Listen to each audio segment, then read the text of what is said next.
Welcome to the Clifton Worley Show. This episode of Worley Birds, and we've got Josh, Nick, and a special guest this week, Spencer Hyam. Hey guys. Hey Cliff. Hello. Hi. Hey Spencer. Yeah, we're stoked to have Spencer on the show. He's been around in some of the groups that we all kind of run in, and so it's awesome to finally get to talk to Spencer. So we'll delve into a little bit about Spencer here in a minute. But Josh, you've got some topics for this week. Yes, this week we're going to talk about our resolutions and goals. We're going to look forward rather than back, because I'm kind of done with 2017. I don't know about you guys, but I'm completely done with it. We're also going to talk to Spencer about how he, a kid, I guess we can call him a kid of a different generation, got involved with a bunch of old dudes talking about gear. And we got some interesting picks this week, I think. And we're going to end with my favorite segment, the Mojo Minute, or Moment, or whatever. It's my favorite segment. I don't know what to call it. It's copyrighted now. It's Mojo Minute. Mojo Minute is copyrighted. All right. TM copyright. Yep. TM NV. All right. So starting off, let's look forward, and we're going to look at what we're going to do this year in general, and maybe gear related, maybe music related, goals and resolutions for this year. This is the perfect time to kind of start something new with gear and creativity and with music and with life in general. So if anybody wants to start, what are your goals for this year, guys? About you, Nick? I knew you were going to start with me too. Go for it, man. Goals for this upcoming year I've talked about a little bit, but I think I'm pretty happy with where I am gear-wise right now. I was thinking about this yesterday, and last year I got an amp and all that, and I got back into playing again, and now I've got some guitars that I like, and got an amp I like, got a pedal board I like. There'll probably be a couple additions to that pedal board, but I think what I just want to do this year is just focus on trying to sing and play and write songs, and also jam with people. I'm really going to make an effort to try to jam with my neighbor there, and I might even try to go to Wheatland this year. Oh, sweet. Thinking about going to Wheatland Music Festival and bringing the mandolin and the guitar and seeing if I can find some blues guys and that want to play, because there's always like a group of people that are bluesy that you'll see playing at their campsite or whatever, and that'd be cool to jam with some people and learn whatever I can. But I think the last couple of weeks I've been really just playing, like I've got 4 songs kind of like in the works that I'm just kind of working on the riffs for. So I got them to the point where I got them memorized now. So I just got to put lyrics to them. And I am finding definitely that the more I have them down mechanically, the easier it is to try to write words over top of them. Yeah. Because I've been trying to like hum while I'm doing it, and then like try to throw a word in it here and there. And that's kind of helped me write songs.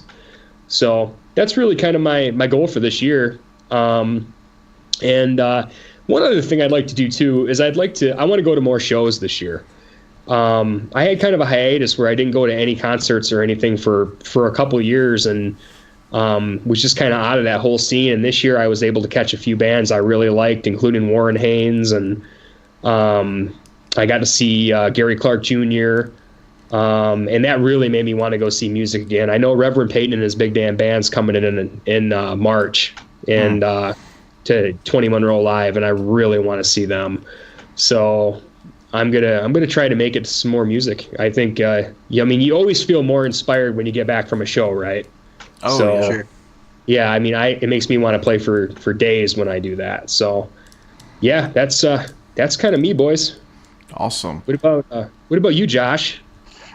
Well, I'm trying to continue with what I've been doing with running and writing, and it's interesting because this has kind of sparked a new way of doing it. Kind of my first stage was just writing a page, 10 minutes of time, and just picking a topic. And I've spent the last week on a single topic, page a day, on doubt and all the different permutations of doubt. And it's been really interesting writing it, because it's like I'll start with that. I'll just let whatever comes out of my head in a first sentence, and then I'll have a page in 10 minutes, and the page will have wandered through like 10 different things. And it's been really healthy for me. It feels really good to get that stuff out of me. And now all of a sudden, when I was writing a bunch of songs and getting most of them 80% done, or when I was a kid, what I would do is I would just write scraps, and then I'd collect the scraps together, and that has started me to start writing scraps again, little bits and pieces of stuff that occurred to me through the day, and my goal is to get that stuff down instead of letting it go, and complete songs, and rather than getting them 80% done and then getting hicked up, having a hiccup in the recording. Now that I bought the mixer and stuff and my mic mechanic, I should be able to get them down and get them recorded much easier than with Audacity and a condenser mic, So that's my goal for this year, is just to continue writing, continue running, and really continue this trend that I've had since just before Christmas. And it's really, for me, it's kind of been a life-changing thing just this past couple weeks doing this, because I kind of thought that part of me had died a little bit, and it's coming back to life, and it's really a rewarding thing. It's really interesting, and I'm really enjoying it. I certainly hope it continues. What about you guys? Who wants to go next? Clifton, Spencer? I'll go. Yeah. I'm thinking several things, and I'll echo some of the things that you guys said. I definitely want to write more. I haven't done much of that at all this year. Actually, I think that like this podcast has taken up like a lot of my creativity, and I'm really proud of where it's gone. But I think I want to kind of get back active in some other areas of creativity as well. And I think for me, like, one of the epiphanies I had a few years ago is like, I didn't think I was a creative person, and then I realized that no, that's kind of the way I'm wired. So always trying to find a way to be more free in that and express it more. It's kind of been my goal the last couple of years. I have to say that I'm not going to look back, but like 2017 was a pretty good year, and so it's difficult when you're thinking about a new year. Okay, well, how can I go beyond that? How can I keep growing, keep being a better version of myself, not to try to get like too motivational speakerish, but to be a better version of myself. So I'll echo the thing about the live music. I need to take more time to go see live music. I'm kind of getting to a part in life where we had 4 kids, like, stair-stepped every year. Like, my wife was either expecting a child or having a child for the last probably 6 years or so. Well, we've decided not to have any more children, so we are that's kind of changing the way we're viewing life a little bit, some of the goals we're setting. So I think getting back to like normal and doing some things that like we used to do is like kind of my focus right now. Like, okay, we took off this huge responsibility, but now things are kind of settling down. Let's start growing in some other areas. Another thing I want to do is take more risk. I think like I've always kind of fought that about being I didn't want to feel like a failure, and that's kept me from totally going after things at times. So I want to take calculated risk. I don't want to just be foolish, but like I want to be willing to take some risks this year and kind of think outside the box. And then another thing, I want to start having experiences instead of stuff. Like, it's easy in the gear world to keep there's always something that you want, and you always want the next gadget, pedal, guitar, whatever. And I mean, I gas hard at times, but like I would rather have the experience of going and playing live somewhere, or going and seeing a live show, and kind of spending my resources that way, like having experiences, not stuff. And then kind of like you, Josh, like I'm kind of thinking about ways to be a little more healthy Because I think it would just, it's a good thing to feel better and it gives you some clarity in your mind. And so I definitely going to try to be a little bit more healthy in terms of things I do, while at the same time like enjoy things, but like not be excessive. Like too much of a good thing is a bad thing, right? Yeah, for sure. And so that's kind of some of my goals. I'm always changing, but like if I make like just a short list of some things that I know, like if I push myself, I can do. Like I feel better than like coming up with some like impossible thing. And like I feel like all of these things are like little small tweaks and improvements I can do, to be a better version of myself this year. So that's my thoughts on it. For sure. That's cool. Yeah. Good thoughts. Yeah. So, what about you, Spencer? Well, I didn't realize this was going to get so deep. Yeah, we're emotional here. We kind of talk about what we do. That's what we do, Spencer. Yeah, that's what makes us different. Stuff. Well, I don't know. I guess I'm going to go with kind of a very stereotypical teen answer. I want to learn to shred, I guess, is kind of the first thing. Because, got to get those fingers flying. Got to go to the wood shop. You got to go to the wood shop. Chop some wood. Oh, yeah. On your neck. But really, I think the biggest thing is I want to, like, start, I think all of you have said, I want to start writing more. And I guess that's kind of part of why I want to like learn to shred and more guitar techniques, is because I just want to be able to play the stuff that's bouncing around in my head. Because a lot of the music I listen to is like metal or like weird electronic music, and so it's not stuff that I like have the skills to play right now because I just can't. And so I guess working my way up to being able to like play that stuff and write stuff in the vein of the stuff that I like to listen to is kind of like where I want to be by the end of the year.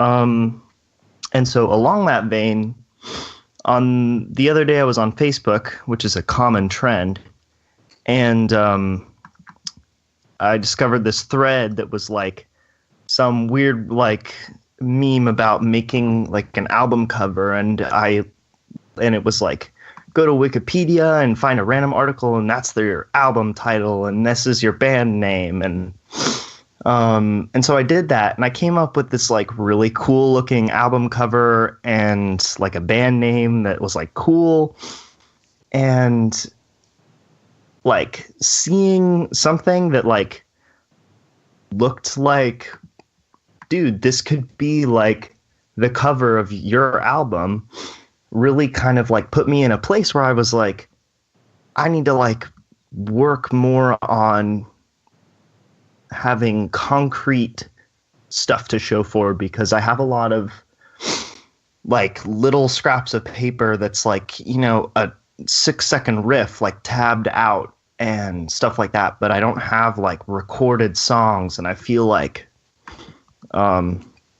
getting to a place where I can just make a song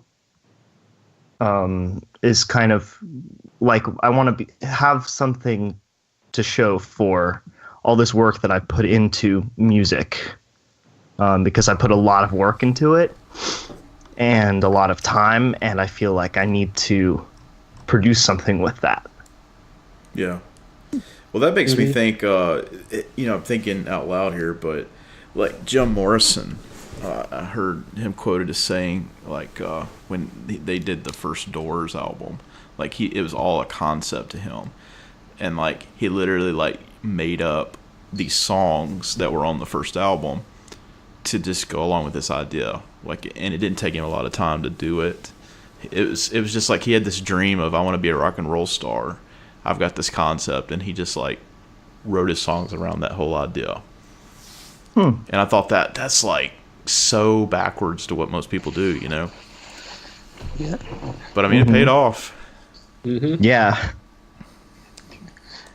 That's actually kind of interesting because I think one of the first things I started doing when I was what are you, Spencer? You're 16? Yep.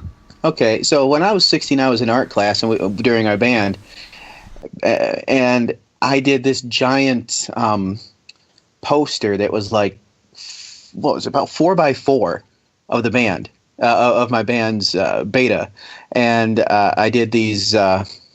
It was very much like a riff on Pink Floyd's The Wall, but I did that, and really that kind of inspired 6 or 8 of the songs that I did. But after I did that, then the band kind of became more solid to me. So I don't think that's a bad way to start, because it gives you a vision. It gives you something. Even if it's something as simple as having that as a reference to move back to and to give you a core. That's really cool. That's really cool. That's really cool.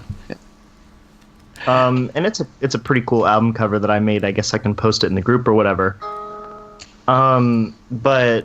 But yeah, no, seeing that and like having this kind of like baseline that was like, I can write a song that makes you think of this picture. Definitely was, like really inspiring, and was like an interesting way of thinking about it, because I hadn't ever thought of like making like an album cover and building off of that. Mm-hmm. Because what limited stuff I've written was always like, some weird combination of like, here I have on 2 chorus pedals and a fuzz pedal after them, and here's like my weird tone that I'm like writing this riff off of. Because getting inspired by gear is easy for me, but getting inspired by stuff I'm doing and like getting inspired to write like words or whatever is very much difficult for me, because I feel like I'm not like doing crazy stuff that I'm getting like to get inspired by. And so having like another piece of art to build off of, even if it's something as simple as like an album cover with a filter on it that I made in 10 minutes because of like some random Facebook thread with 3,000 comments, like, was an interesting place. And I think like things like that seem to be what I work best off of. It's cool. Interesting. Yeah. So yeah. This kind of moves right on into, does anybody have anything to add to the resolutions and goals? No. Okay, so this kind of moves right into the next topic. I'm just kind of curious how Spencer, a guy of a completely different generation, got involved with the Slum and the Hum and the various groups that we're in that tend to be populated by 30 and 40-year-old dudes talking about their guitar and reliving their glory days by buying all the stuff they couldn't afford when they were kids. That's kind of what it is. I mean, you could call it that. But the difference is that it's not like cruel or mean-spirited like some of the other groups. I mean, you're not "I'm better than you" type of stuff. We're not measuring each other's gear. That's the right thing to say. So Spencer, how did you get involved with these groups? How did you find them? Well, I listened to a ton of podcasts, like 30 of them. Oh wow. Wow. Yeah, it's really unhealthy, and I need to stop. No, don't stop. Man, if that's your radio, that's your radio. yeah, it is my radio for sure. And I was looking for like music podcasts because I was really like starting to get serious with guitar, because I've been playing for like 5 years now. And I didn't start to kind of get serious until like 2 years ago. And I'd been looking for music podcasts and like guitar podcasts, and I came across 60 Cycle Hum. I don't know how I came across it. I doubt it was in my recommended podcasts. I'm sure somebody told me about it. And I listened to it for a few episodes, and then I joined the Facebook group and kind of lurked for like a month to get like the vibe of the place. Mm-hmm. And then I was like, wow, these are like pretty cool people, and they've got like interesting stuff to say and interesting ideas. And so I, on my first post, which was building off of this fad that was like going through the group about roasting, like roast your pedal board. Mm-hmm. I posted and it got like 50 comments, and that was staggering to me because I'd like never had more than 5 comments on anything I'd posted ever, because I'd never been in like a group with active people. And so I got like 50 comments, and I was just, astounded. And 2 people, Paul Pennington and Aaron Abubo, sent me pedals, and that was so like inspiring to me because I immediately saw that this was like a really tight-knit community, but also one that was willing to like bring other people into the fold, I guess. Mm-hmm. And I realized like this is a cool community, and I should hang out in here because like they've got cool stuff to say. And so ever since then I've been around, I guess. And so that's how I got in here. The long and short of it, I guess. And I've seen like the birth of the Clifton Worley show and Flippin' Flippers, and it's been really cool to kind of watch like the really like 2 or 3 groups turn into like a dozen podcasts. It's been really cool. Yeah, for sure. Yeah, I think we all have similar experiences there. Yeah, we do. But I'm wondering, Spencer, why do you think there's only a couple younger, I guess for lack of a better term, kids in there? You and Nathaniel, right? Is there anybody else that's high school age? I don't think so. And Nathaniel's I think he just started college, didn't he? I think he may be like 18 or so. Huh? Yeah, he and I'm fairly certain the only teenagers for sure. Yeah, that was the better word. That's what I was going for. Yeah, it's all good. These days. I actually, that's funny that you say that. I think that's kind of part of it, because Facebook, not to drag on Facebook, but I think it's just that we're all like, all these groups are on Facebook, and none of my peers are on Facebook. No, really y'all are it. Y'all are Snapchatting. Snapchat and Instagram for sure. Instagram, yeah. We talk about that a lot. I mean, we do that a lot at work. I'm in marketing, and we talk about the different demographics and everything. But I mean, you still, and I guess that should have been the first thing I thought of was, well, that audience really isn't on Facebook. On the other hand, I do know, I mean, a lot of students your age that still have a Facebook page. They just don't use it. Oh yeah, that we way. all have Facebook because they it's just don't super use it, important exactly. to have every social media. Yeah. But I'm kidding. It's not. But yeah, no, we all have Facebook, but very few of us actually use it. Yeah. Because it's for old people. I can see that. We've had that conversation before. Like, man, I wish there was something better than Facebook that had that functionality. The group functionality with the real person there. Well, here's the deal, though. Is there anything really wrong with Facebook? It's called Facebook. I mean, look at the longevity Facebook has had. And do you think Facebook's going to go away? Like, people talk about this all the time. Like, people have been trying to kill Facebook for years. I mean, MySpace died because it was a clunky, crappy platform. I mean, it just wasn't. It was old technology. It didn't improve.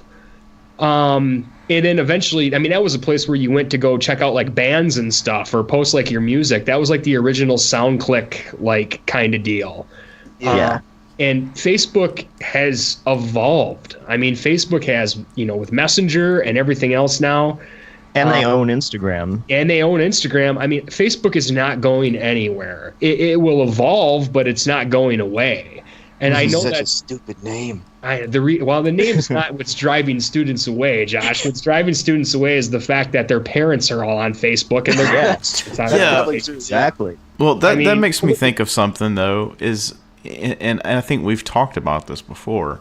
Is like Facebook, even us, like, you know, our parents are on it, or mine are, and you know, I've got great aunts and uncles who are on it, and like I don't post everything that I want to talk about on my public thread because, you know, I might have some great uncle who like is chastising me because he doesn't agree with whatever I said, you know. Sure. And so that's why I kind of at a point like gravitated towards these groups, because you can find people who are your tribe and kind of run with it, and it goes so much deeper than that though. Like if you're say you've got a message, like, or a concept or whatever, or creative or whatever, and you want to find like-minded people, some of these groups are great places for that. Now some of them are toxic and you got to stay out of them, but like even if like you, for instance, like the way Sinusoid has marketed themselves through these podcasts, you know, that is genius. It's brilliant, yeah. Because they found people who are interested in their product anyways, and it's a very like close, you know, kind of controlled group, but it's very targeted. And from a marketing perspective, like that's brilliant. And I could see so many applications, you know, when it comes to, I could see online musicians, you know, using these groups to get their music out. Yeah. Mm-hmm. Yeah. And I think go ahead. I mean, yeah, that's what 60 Cycle Hum has done. They have songs at the end of their podcast. Like, absolutely. And Sinusoid has its own Facebook group now. That, like, customer base turned into community is definitely, like, seems to be where marketing is going. And I think that's really interesting and cool. Absolutely. Oh, absolutely. Yeah, you need a community now. I mean, that's the best way to reach who. You have to look legit, you have to look genuine, you have to look real. And without building influencers in social media communities, that's just not going to happen. Yeah. I think the music industry is doing that better than almost everyone. And that's why all the boutique things are taking off, and why we've got all these builders and these small companies popping up, because they know how to use that, and they're already plugged into the community. You know, you're not dealing with, like, we have people that actually make the stuff that we buy communicating with us on a daily basis. Yeah. I mean, that's really cool. And we can only hope that it continues. For sure. What's kind of curious about this for me is, I mean, we've all joined these groups kind of in our different ways and kind of, you know, got to know each other through them. What's one thing that you think that these groups, you know, two groups now expanding into these podcasts and stuff, what's the biggest way that may have affected your way you view music or the world, you know, finding your tribe in a way? How has that affected that? And this is a question for all of us, I think. I guess I'll speak to that. I think it's opened up my mind to a lot more music that's out there. You know, I have certain things that I gravitate towards and you know, continue to like that might not be mainstream, that other people wouldn't enjoy. But like, it's opened my mind up to, first of all, kind of what's trendy, what resonates with people at large, and you find that, like, and this is a point I made very early on in the slum, and then I heard Blake Weiland talk about it on his podcast with Brian Wampler. Was like, it seemed like some of these groups, it was like very alternative type music from like the 90s seemed to be like the big thing.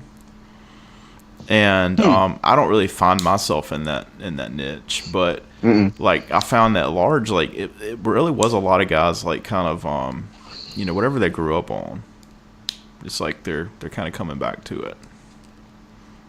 For sure. Yeah, the nostalgia of it, right? Yeah. Yeah, and I found myself doing that too, and I mean, it seems like every time I do that, Clifton, I go on a fish bender, and then you go on a fish bender. I go on a Wilco bender, and I mention it, then you go on a Wilco bender. Actually, Nick has opened my mind, because I've always kind of thought blues was cheeseball after kind of having a brief infatuation with B.B. King. And Nick has kind of opened my mind to, oh, no, it's not cheeseball. It's just a lot of people who do it are cheeseballs. There's a lot of imitators. Yeah. Yeah, and a lot of potatoes too. Yeah, they're just that's what Joe Bonamassa kind of looks like now, the potato. But that's a picture. I'm going to draw that. Joe Bonamassa as a potato.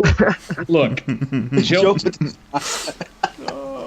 Nobody would have an issue with Joe had he not said that one little thing. I had an issue with him before that, way before. Well, he made himself into a successful businessman and guitar aficionado, and has established a major vintage guitar empire for himself and collection. And I mean, he's self-made totally. He's a self-made musician. Yeah, he can be annoying. not that we'll go into this right now, but you're right. There's a lot of imitate. I mean, there was like 3 or 4 imitators, like in the 90s, early 2000s. I mean, you had like, and they were all young white kids. Yeah. I mean, there are still young white kids playing the blues, like Tyler Bryant from Tyler Bryant and the Shakedown is a blues kid, but listen to his stuff, it's not cheeseball at all. No. I mean, there's good stuff happening in blues, but it's changed. I think instead of playing the really clean jazzy swing blues, people are now starting to play the greasier, dirtier garage rock kind of blues that the Keys kind of patented at first, and the White Stripes. Only they're taking it to a different place than even they are. It's a lot more raw. It's not processed at all, where some of that SRV type stuff was over processed and way too clean and too much playing and covering a lot of the old staples that people covered. Sure. There's a lot more originality than there was then. Even though they're all still playing the same riffs and the same songs, they're playing them different in a way that's fresh and new. And I think that's where, segueing into my answer to all this, is I'm just from being on all these groups, I'm finding a lot more music too that I'd never opened my mind to in the past. Except for all the punk stuff. I don't get into all that. And there seems to be, for a while, I don't know if Co was leading the charge or what, but there was everybody. Punk everywhere. It might have been Pennington. I don't know, but it was just punk every week. And when I first joined the groups, I was like, well, all they do is talk about punk on these groups. I mean, good Lord. I'm like, do I need to make a Green Day post just to get accepted? I mean, and they'll see right through that, because Green Day is the obvious choice for punk for people who don't know punk. Don't like punk, you'll love Green Day. Yeah. Hey, everybody loves Green Day. Maybe I'll throw Blink 182 in there. Well, I'll really throw them a curveball and say the Ramones. I feel like 60 Cycle and then the Gear Slum in turn, even though this isn't totally the case, because every one of us except Spencer is from somewhere besides this place. But I feel like it's very kind of West Coast centric. Yeah. It is. And the music and the the relatability and all that, which is really cool. But I find that there are people from across the country who do engage in those communities, and it's cool. But you definitely find pockets, and I always kind of felt like the odd bird a little bit, because I'm one of the only Southern dudes, in those communities. I think there's been a few that have popped up, but it's very interesting. It has opened my mind to, hey, there are dudes in Michigan who are interested in blues and folk music, and that I would have never thought that was the case. Well, that's funny, Clifton. That's why I gravitated more towards you, because I was like, you'd get on there and play and stuff, and I was like, all right, Clifton's in a little more of the same vein I'm in. Yeah. And then it was like that with Brett Alexander too. like Brett Alexander is a really good blues guitarist. Yeah, and I mean he's from Northern California. You know? Yeah, and you know, so I found so him, so like you can name them, like the people who play our kind of music, like the rock, southern rock, folky blues kind of stuff. There's not very many of them in the groups. There's only a handful of us, and we all play really different. Like Diaz plays blues too. You know, and he can shred blues. I mean, he's good. And there are a few other people as well, but there's not very many. But you know what? I can one thing I'll throw in there is that like I had never paid attention to surf music before until I heard Ryan. Yeah. Really? Like, yeah, I was, you know, I did like Link Ray, but I mean, when you're growing up and you hear that rumble chord the first time you hear it, and then most people kind of transition who don't really know anything about it to Brian Setzer. Yeah. And the Stray Cats, and that's what really got me kind of like into that rockabilly thing. But when I didn't think anybody played that music in our generation. And when I saw Ryan doing videos and demos, and then I looked up Dinosaur Ghost on YouTube, I was like, oh my God. I mean, my mind was blown. Yeah. I was like, he sounds so good. And this band is so cool, and I can't believe that someone gigging is actually doing like instrumental surf tunes. You know, like, yeah, it's kind of funny with him because two of his favorite bands, I kind of was exposed to at exactly the same time in Michigan. So like the Aquabats and Manor Astro Man. Manor Astro Man was huge for me growing up. And they're both Orange County bands. So Ryan and cartoon characters. Yeah. Well, yeah, actually, yeah. Well, the Manor Astro Man's crazy. I mean, you should listen to that if you like Dinosaur Ghost. They kind of harken right back to that. They did the Mystery Science Theater 3000 theme, one of those, and they did the Space Ghost Coast to Coast theme for Cartoon Network, and that's how I found them. And I just listened to them like crazy for like 3 years. I loved them. But I only ever found one album, you know, being in Michigan. Yeah. But I just loved it. Yeah. I think that's a good. You want to jump into some picks? Yeah, that's a great choice. Let's go into some picks. Unless Spencer has something to add to this one, we can go right into picks. What was that topic even that we were talking about? I added a little thing that I was curious about how you guys, because we started talking business again, and I was kind of curious how the groups might have changed your perception about things in general. And it went towards a music bent, which was fun. Because business is okay, but I'd rather talk about feelings today. Yeah. That kind of stuff. Okay, we could probably leave that topic then. We all basically said that the groups opened our minds to new music, and I'll just end on the fact that I think the groups being very open and accepting to other styles of music, except for Joe Bonamassa, has been really has been really, it's been refreshing. It's been really neat. I mean, it's given me a lot of confidence because I used to think, I mean, I'll be honest with you guys, when I first started playing blues, I even remember, have you guys ever heard of Andrew Gusso or Gusso? He wrote Mr. Satan's Apprentice, which is about he grew up and was he was in an Ivy school, and he wanted to play blues harp. And he was like a white boy playing blues harp in Harlem. Like he hung out in Harlem and stuff. And he met a guy on the street one day named Mr. Satan. And Mr. Satan played a jangly style of street blues with foot percussion and all this other stuff and open tunings and all this, really rhythmic Bo Diddley type stuff. So it took him a while to warm up to him, but he finally let Andy sit in and play with him, and Andy wrote a book about it. And Andy's an incredible writer. He wrote for Blues Review for years. I love his writing. And Mr. Satan's Apprentice, you guys, I mean, this could be a pick of mine, but you guys should really read that book. And if one of you want to, I'll send it to you, and you can read it and send it back or whatever at some point. But it's fantastic. I've read it 4 times. I hardly ever read books more than once. And he's got another book out right now called Beyond the Cross. It's like Beyond the Crossroads or something like that. or no, Beyond the Devil, or The Devil in Blues Music, Beyond the Crossroads. And it's all about, like, you know, how all blues music seems to talk about the devil and the crossroads and everything. And it talks about what the devil actually means, like what they're running from, all these different artists. Yeah. And, you know, whether they're mad at their boss and they just made the boss the devil, so they can say F you to their boss while they're playing, even though they're not talking about their boss. Well, anyway, I actually wrote him an email, and I said, I feel really guilty playing this style of music because I am not black, and I was never a slave. I didn't know anybody that was. I didn't have any relatives that was a slave.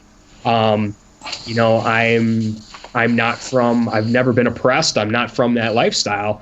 What right do I have playing this music? It feels fake to me. And I figure if anybody would know this, it would be Andy. So Andy wrote me a really nice email back, and I saved it. And he just basically said, you just got to do what's in your heart. And when you play something, just make sure it's genuine. Take what you hear, morph it, and turn it into something that's yours. Yeah. And just, you know, whatever you talk, you know, make it your own subject matter. You don't have to reinvent the wheel, but the music is the music. Like, it's all about pain. Everybody's experienced pain. You can take all of that and filter it your way and turn that into something positive.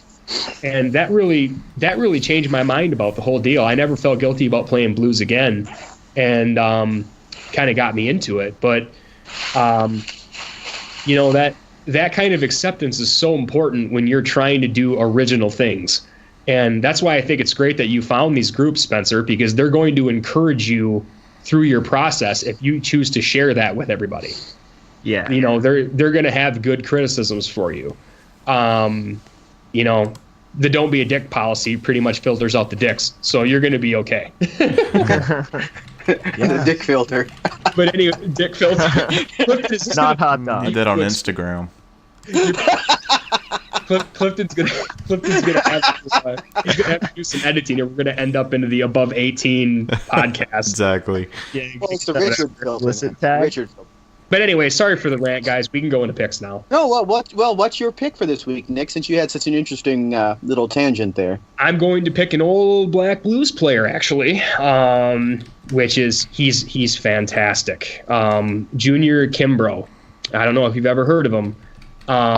Most people, unfortunately, have heard of Junior. It's not really unfortunate, but Junior Kimbrough through the Black Keys. They did an album called Chulahoma, and it was one of their earlier, not early albums, but it was a cover album, and some people don't even realize that it's a cover album. And actually, they got permission after Junior died. They got permission from his widow to play his songs, and her stipulation was that as long as they sounded like Junior would play them.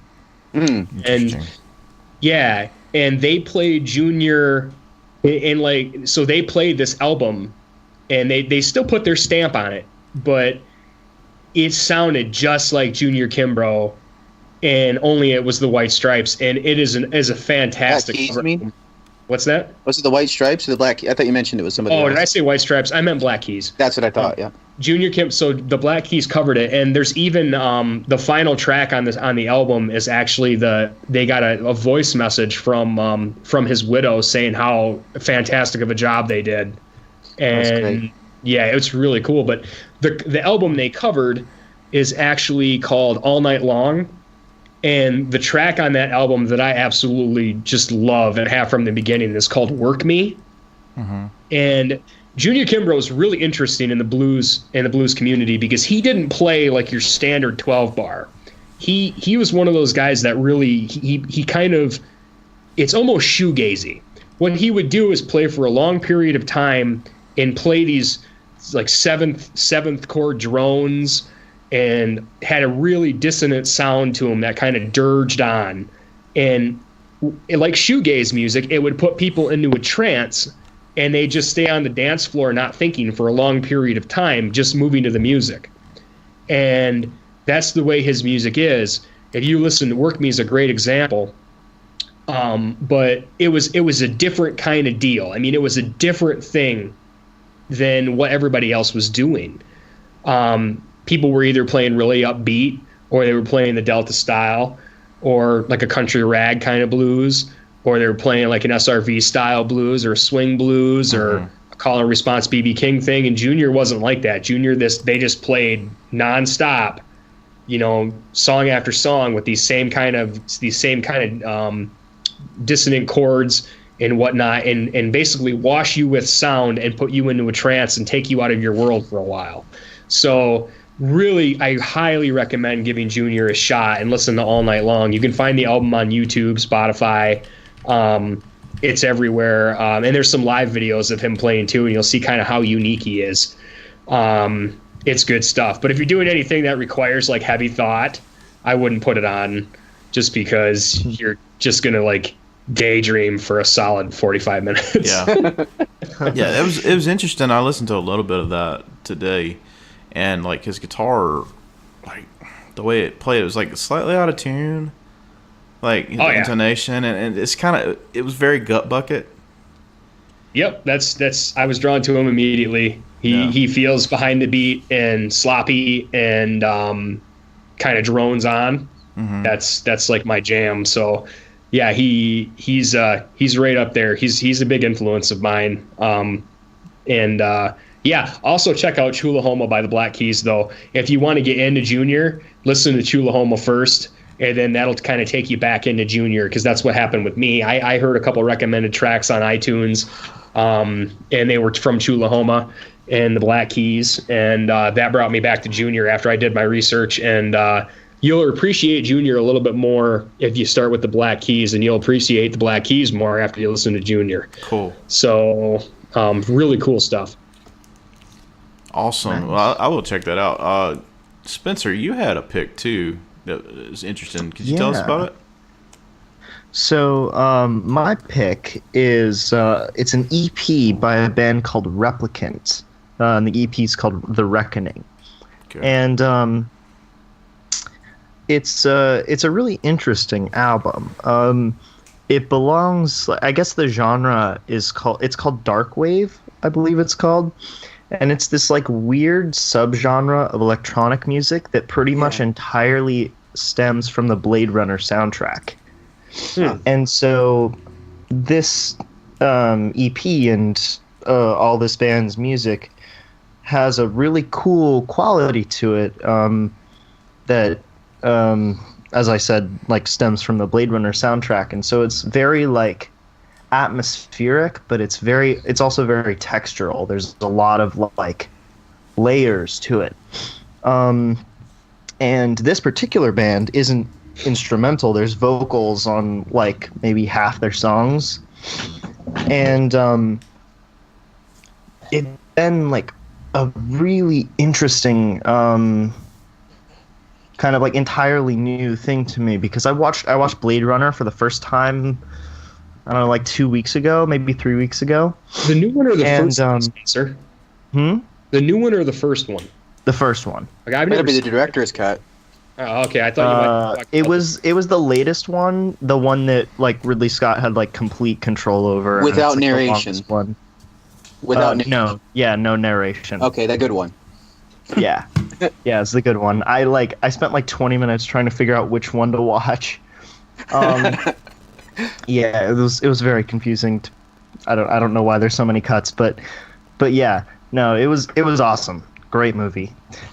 But yeah, the way I found this is because I was really curious as to like how they got the sounds in the soundtrack, and so Reverb had a video about like the kind of gear they use to get the sounds and how you could do it with like modern stuff. And the guy who was doing the video is like plays synth in this band.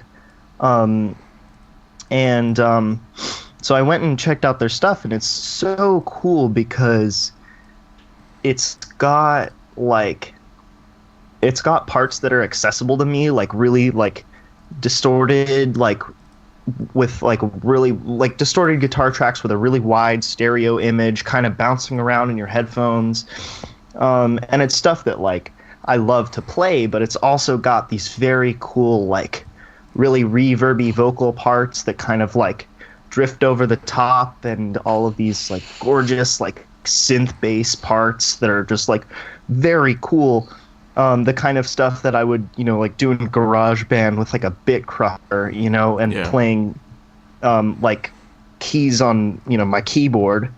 And it was super cool, and that's kind of been what I've been listening to a lot in the last like month or so, is just kind of this really interesting textural, at once like very atmospheric but also very like piercing electronic.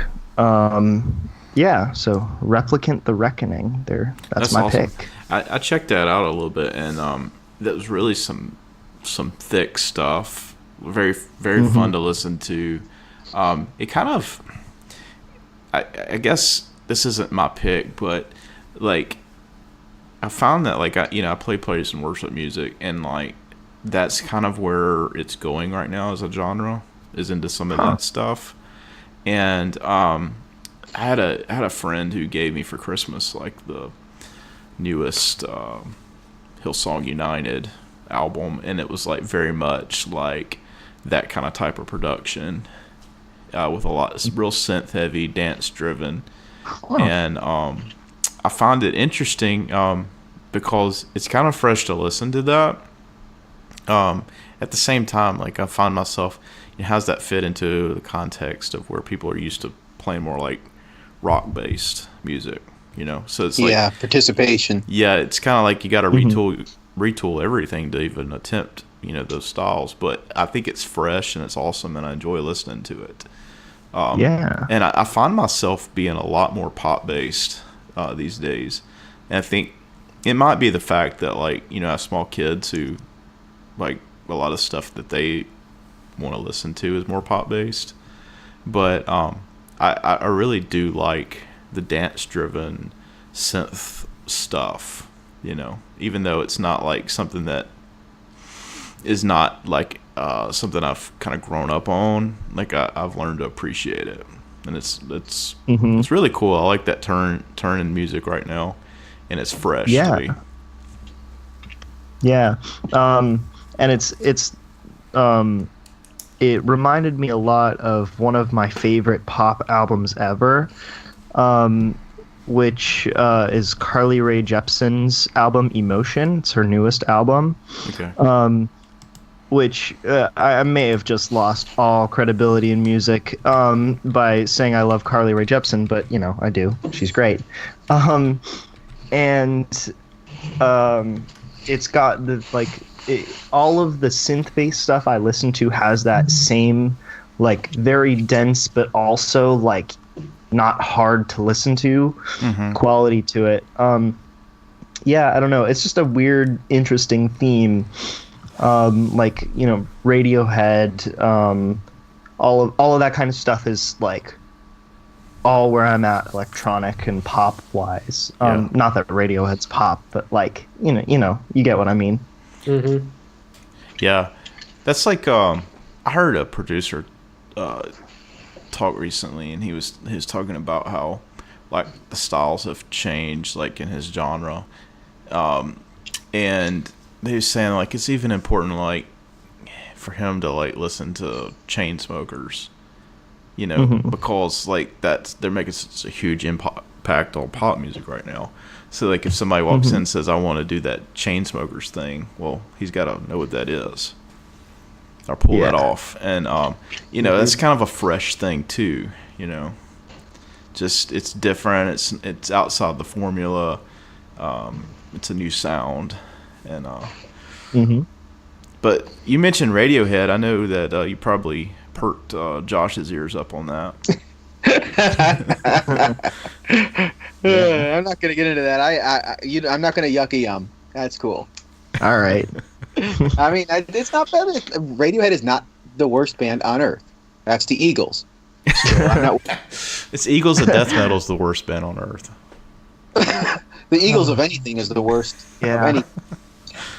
So Clifton, what was your pick? My pick. I know I'm going around in circles here. That's cool. I think my pick this week. I'd heard a single on a playlist called The Cumberland Gap. It's by David Rawlings. And so I went and I looked at the album and I was checking it out today. And I want to throw this one at you. Poor David's Almanac by David Rawlings. Now, I don't know if you guys are familiar with David. David is the side man for Gillian Welch. She was kind of big about 10, 15 years ago. Kind of like a folky country thing, blues. And he's that's her husband, but also like he's her guitar player and he does like a lot of harmonies and stuff. Well, like now he has an album out where it kind of sounds like his wife's music a little bit, but like he's on top of it singing and she's kind of in the background singing. So it's different. But the Cumberland Gap, that track sounds a lot like old Neil Young. If you like that old Southern man type sound with the drums and everything, it really delves into folk music and the folk rock thing, but good. And there's some good appearances on there. They have some people from Dolls on there on this album and an Old Crow Medicine Show. It's kind of like how Nick was talking about the Black Keys. It's kind of like a gateway to some of this other music.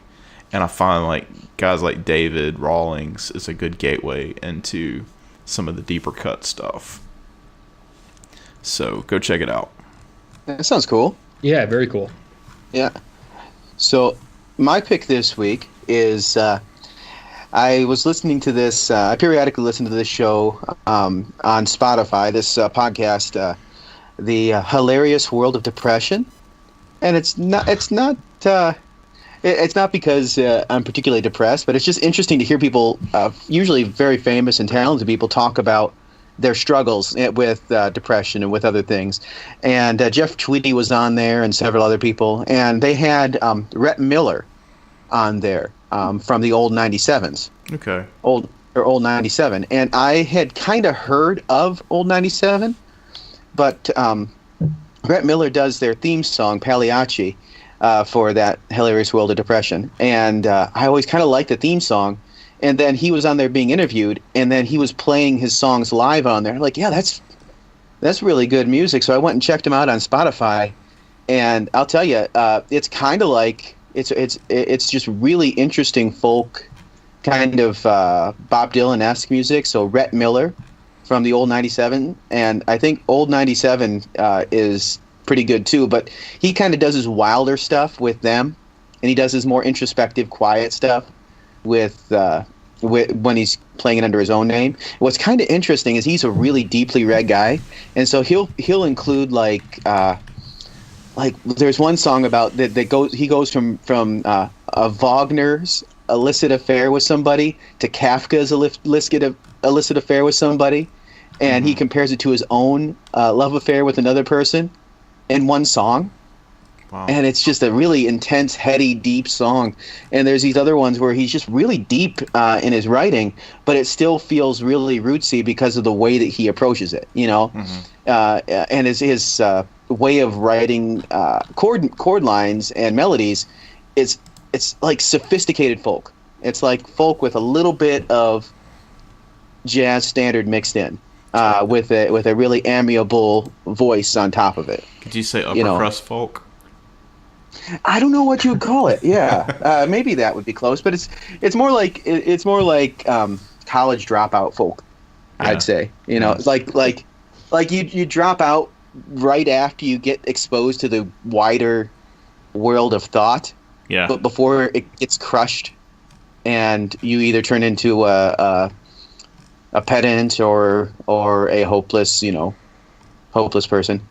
So yeah. Perfect time to drop out, probably.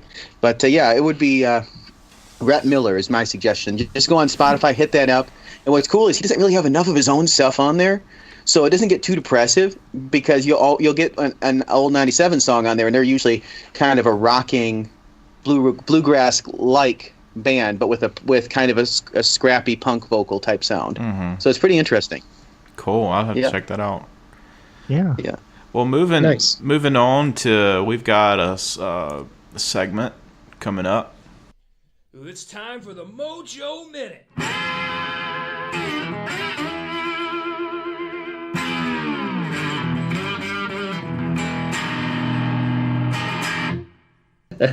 Yeah, this week on the Mojo Minute, we're going to talk about a little bit of a continuation from the last couple.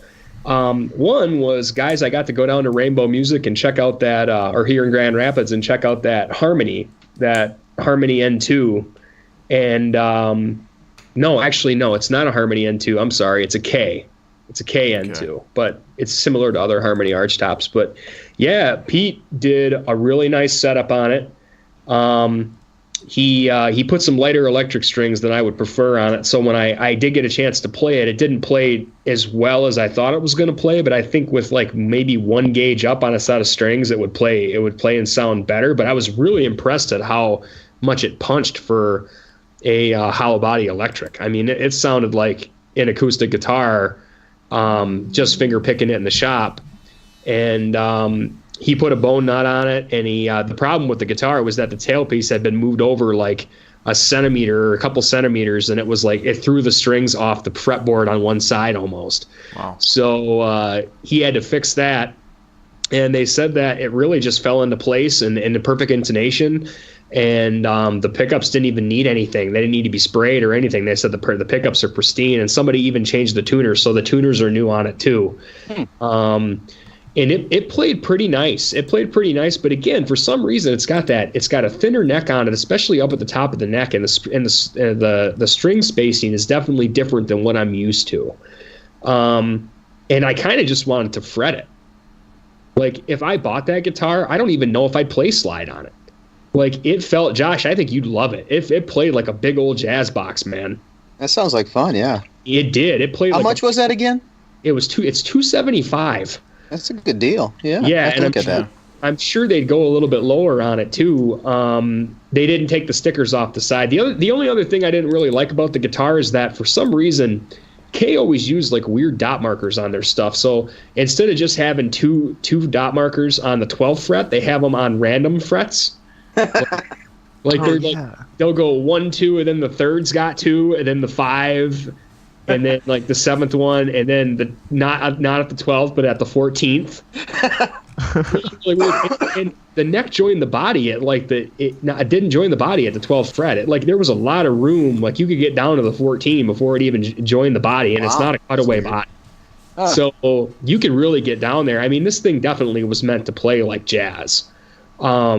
And I'm sure it's got. I told John and Pete that I had a dishwasher expense come up, so I didn't know if I was going to be able to pick it up like I wanted to. But I do intend to go back and plug it into an amp and try it just fretted through an amp, and then I'll tune it to open D or open E and try some slide on it, and see how that sounds. It's a nice guitar. I mean, if the timing was right, I think I just bought it immediately. Just because I don't have anything really, I mean, I guess you could argue that my Stella, is an acoustic with a pickup in it. That's kind of a neck pickup, so it's kind of the same deal. And my Resonator's kind of the same deal. It's got a pickup in it.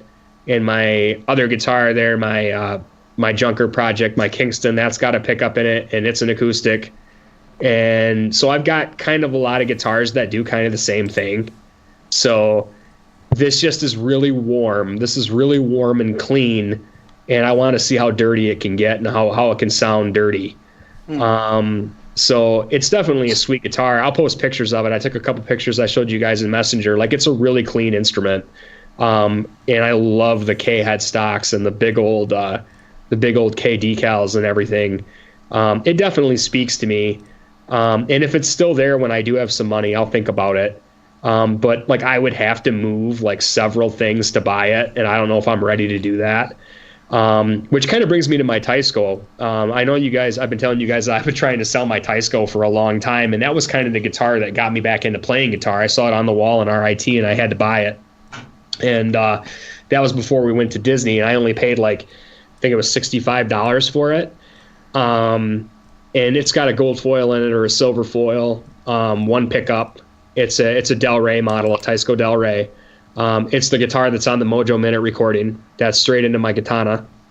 And it sounds really good. So I just said, enough's enough.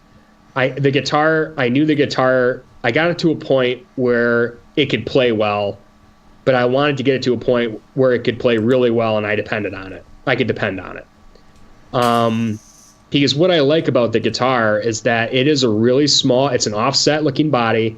It's a light piece of wood, so the whole thing resonates. It's kind of like when you pick up like a Les Paul Special with a P90 in it, just one P90. Everybody always says, well, those things howl. Well, one of the reasons is because they're resonant. I mean, they're not a heavy guitar. The whole thing, like a Melody Maker too, same deal. Like the whole thing kind of just shakes when you play it. Like, I mean, you can feel the vibration in your gut when you're playing the guitar. And a guitar, if it sounds good acoustically like that and it does that, odds are it's going to have a lot of sustain and it's going to play really well. In fact, I've heard people say, and these are on Norm's rare guitar videos, I hear this all the time, that a lighter instrument, like if you're looking at vintage Gibsons, like if you're a vintage Gibson guy and you're looking at a bunch of Les Pauls, usually the lighter Les Pauls are the ones that show the most wear and are the most played. Mm-hmm. And there's something about it, not the super dense ones. And this Teisco is kind of like that. It is a plank with one pickup in it, and the neck's clean and good, and it's got the cool Strat headstock, not the weird other headstocks. And I'm like, you know what? Maybe this thing is just a little bit too cool to sell for what people are going to want to offer me for it, and I should just save it. So that's what I did. I brought it into Pete at Rainbow Music, and I finally said, hey, just give me a setup. And I think that's a good segue into something else I want to talk about, but so I'll talk about that for a second. Like I usually take pride in setting up my guitars, but I think 2 or 3 guitars I've actually had set up because they were to the point where like either I don't have a bass to work with where I know that the guitar is close to being where I want it to be, I can adjust it. But if I just can't do it, like I can't get it to intonate and I can't get it to stop buzzing, I kind of get frustrated and I don't want to take it to the point where I'm twisting the truss rod too far or I'm kind of like lost within the instrument. You know what I mean? Like I don't know where to start. And I read Dan Erlewine's book and How to Make Your Electric Guitar Play Great. And I've got some tools to work with and I have some idea of how to make a guitar play good. But there's sometimes you get to the point where there's just, you don't really know what's wrong. And this was the case. This Teisco had a 0 nut. And what that is basically the nut of the guitar, like the bone nut at the top or the plastic nut. All that it does is it keeps the strings from moving side to side. All they are is a guide. Mm-hmm. And it's actually the nut that sets your string. It's not the nut that sets the string height. It's the fret. It's the 0 fret that sets the string height. Exactly. Yeah. Well, the first thing I did with this guitar was I filled in the slots and I wanted to clear that 0 nut because I was going to play slide on it and I figured it could be higher. Well, no matter what I did, I mean, the action ended up being terribly high trying to clear that 0 nut. So I trimmed, I got a knife and I got some files and whatever, and I went in and I cleaned all that out and I redid it. But I also bumped up my string gauge to a set of 12s for open D. Set of string joys, and it started buzzing again, and it got to the point where I couldn't even play it. And then I thought the neck I thought the neck looked bowed, and so I turned the truss rod to straighten the neck out, and I tried to drop the action, and like it was a mess. It didn't work out. So I brought it into Pete, and I said, Pete, what can you do? I think I got some frets off. He goes, I don't think that's your problem. And I said, so how much are you going to charge me? He's like, well, I usually charge $45 for a setup. He said, but I don't think you need as much as I would normally do. So, and I can't adjust your saddles because the bridge of my Teisco is basically just a round bar and the strings wrap around it. And you can adjust it forward and back and up and down, but you can't do individual string adjustments. So he said he couldn't, since that didn't have anything to do with it and he couldn't adjust that, he'd shave $10 off. So for $35, he brought it in and it was done in a few days. I picked it up yesterday. And what he told me was exactly that. Like he said, the problem with a lot of these zero fret guitars that people buy, he goes, out of the factory, most of the time the slots on the nut are not cut deep enough, and they interfere with the downward angle between the 0 fret and the nut. You know what I'm saying? Yeah. Like the 0 fret, the strings are supposed to come off at an angle and go through the string guides and go down the headstock and underneath the bar and up into the tuners.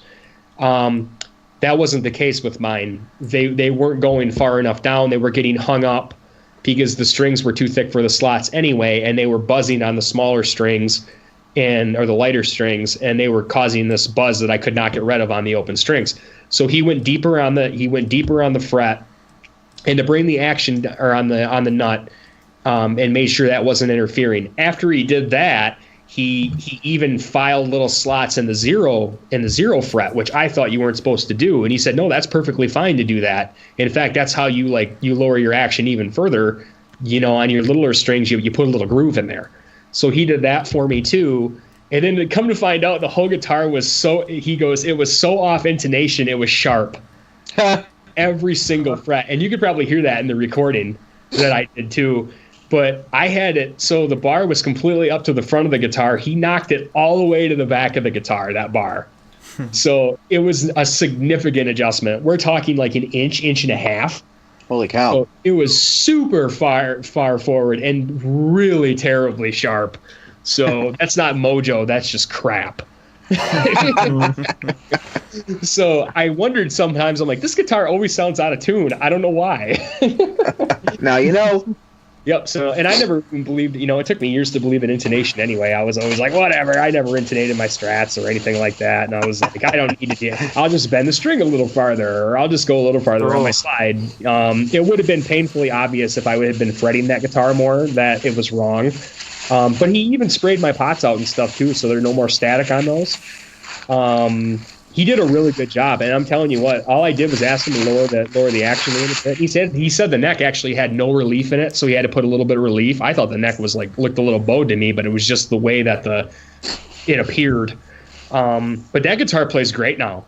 I mean, it plays. It's a really good player. Like I'd take that guitar out in a second. And it sounds really good. And now I'm kind of fell back in love with that guitar. I mean, I always liked it aesthetically, but now it plays well and it sounds good. Yeah. So it's a keeper. I don't think I'm going to sell it now. It wouldn't be worth it. I mean, I couldn't get more than $100 for it, and I just feel sad about that. What can you buy for $100? Not very much. I mean, I like crap, but you can get a pedal. You can get some other things, a pickup. But I mean, I got a nice 1964 guitar that's got serious vibe. For I still have less than 150 into the whole thing. Yeah. So I'm happy with that. So that guitar is going to stay with me. I might even find a case for it at some point because it's kind of just got an old gig bag, and this time of year when it's wintertime and dry, I like to keep everything in cases. But yeah, I guess that's my Mojo Minute, guys. It's kind of been a journey of discovery. I know we're on the not looking back thing, but I picked up some serious mojo this year. Between my Stella project that I sent into 60 Cycle Home for the mod contest, I finally sent that into Stephen Ryan with a video. I think that guitar turned out fantastic. And then the Kingston story I had, and then the Teisco. I've got some really cool vintage instruments, and I'm pretty happy with that. Yeah. So, yeah.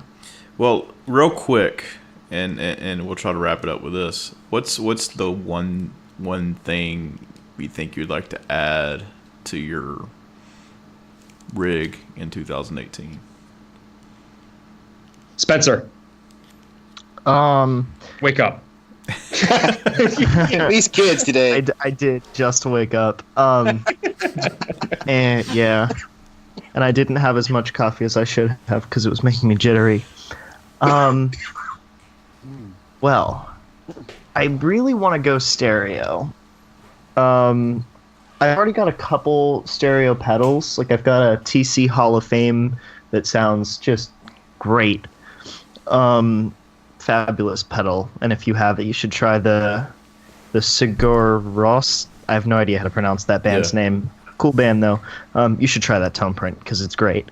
But anyway, I really want to go stereo.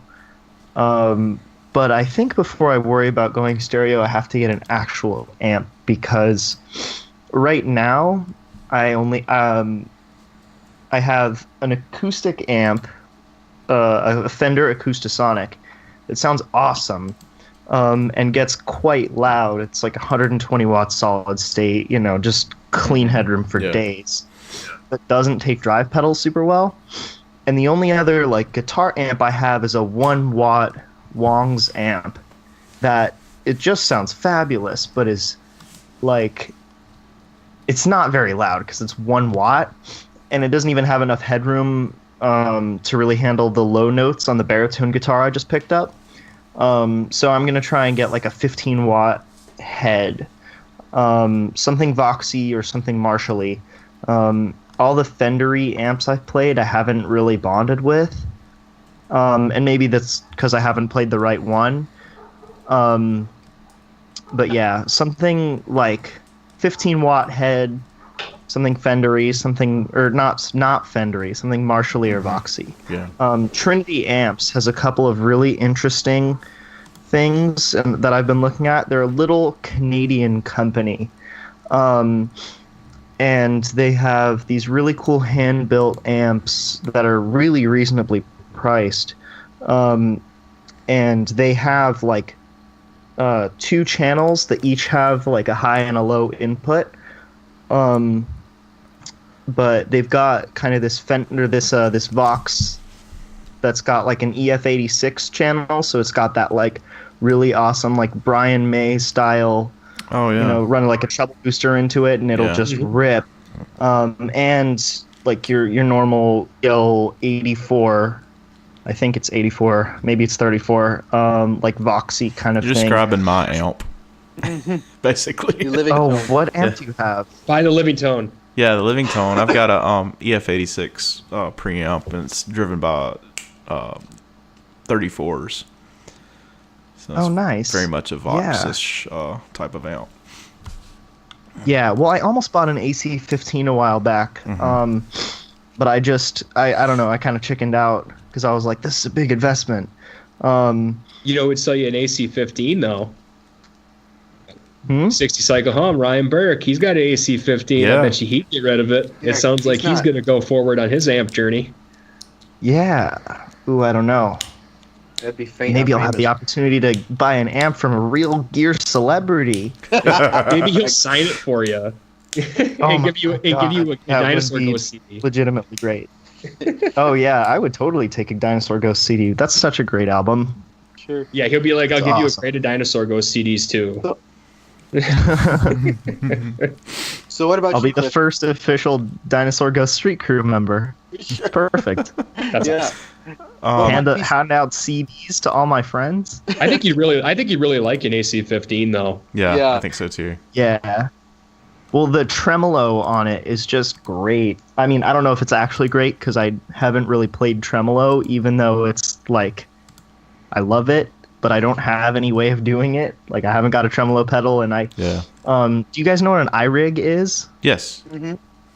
Yeah, I use an iRig for like miscellaneous mod effects that I don't like have pedals for, which is probably really bad because I get like, cell phone sounds coming through my amp and stuff, like weird beeps and clicks. But yeah, no, that's what I'm kind of using because I gotta have tremolo. I just haven't gotten around to getting a tremolo pedal. Anyway, that's a bunch of stuff. Yeah, sure. That's a lot. That's a lot of stuff for this year, for sure. Yeah, I'll probably end up with none of it. What about you, Clifton? What one piece do you want to add? I think I want to stop getting gear for a while. And Project Lockdown? Project Lockdown. I'm not committing to that. That's too harsh. No, I think I want a really nice guitar with humbuckers, dual humbuckers, like a Les Paul style. It doesn't have to be a Les Paul, but that's kind of what I'm shooting towards. Something nice, not budget. Something that I can keep, for the rest of my life. And I think I'll be happy if I get that. You've been talking about that all year, Cliff. So you probably will be. Yeah. That's a legit non-hoarding goal. Yeah. Sure. What about you, Nick? Yeah. I think I'd like it to be that harmony. I really would. But like I said, you buy one guitar, another guitar doesn't get played. That's true. And I just don't. I think I have enough instruments, and most of the time I just play my Samick Avion anyway. I love that guitar. So I'll see if it works out, and if it's meant to be, it's meant to be, and I'll pick it up. I think other than that, I'd like to pick up like another. I still want a tremolo pedal. And I don't know what I want yet, but I'd like to get a tremolo pedal. And I definitely need another. I want a matching rattlesnake sinusoid cable to go with my lead cable. I want amp to board to match it, and at some point I need to get some slivers too. But I don't know if that's really a goal. That's just something overall. Like I don't need it, but I want it. I think honestly, guys, what I should get this year is a power supply. Yeah.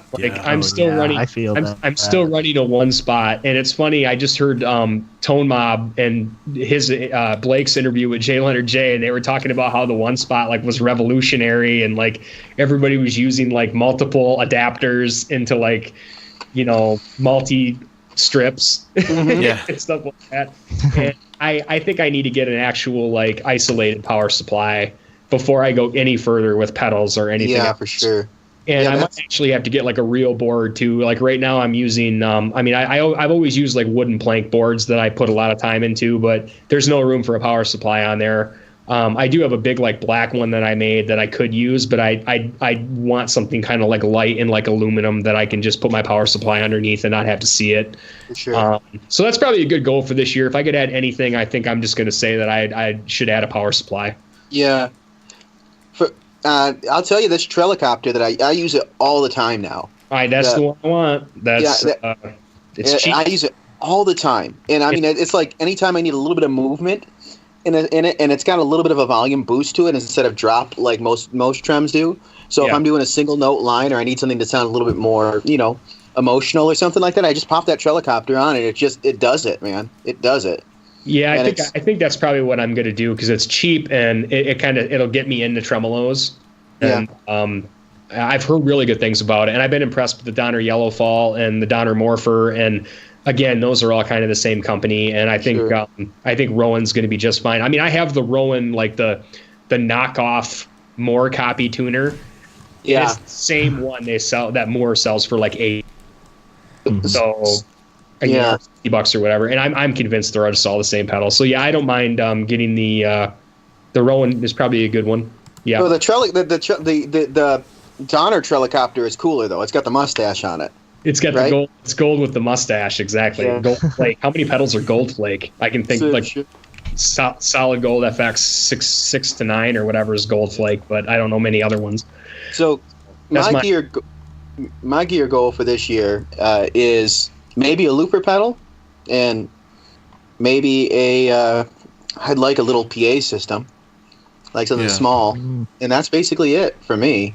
I kind of like the looper pedal just for practicing, and I'd kind of like the PA system to be able to. It's like when we did the Christmas thing, we were playing all those songs. I was singing, but thank goodness Larry brought his harmonica because there's no way that people at the back of the room could hear me, and they could hear the harmonica. So, I would love a little PA system for, like, playing out. Yeah. Yep. Cool. Well, this has been fun, guys. Yeah, well, we got a lot to look forward to, and we're not looking back to 2017 anymore. No. There's a lot of good things in front of us. I know one thing I want to mention before we go. Spencer, you stoked to go to NAMM here in a few weeks? Oh, I very much am. Spencer's going to NAMM? Yes. I am. God, everybody's going to NAMM. Well, I told you. NAMM, I am. Yes, I am. Now I invited you guys. Yeah. Yeah. That would be great. Well, like we say in Michigan, you can wish in one hand and crap in the other and see which one fills up first. That's a Michigan phrase, yep. Yeah. Anyway, Well, you have fun with that. You're going to have to do some reporting. That'll be great to yeah. watch, you guys. Hope you have a great time. Josh and I can sit here in the snow and we can dream of being in NAM like you guys. Yeah, that'll be the case. Yeah, well, maybe next year or something we can all. Maybe someday. Maybe we can plan something. But sure. Yeah. So I'm excited to meet you there, Spencer, and maybe we can throw up some cool live streams or something. That'd be fun. Yeah, for sure. So. All right, boys. All right. Well, it's been fun, and looking forward to what 2018 has to hold, and we'll be back next week. Later, guys. All righty. Take it easy. Yeah.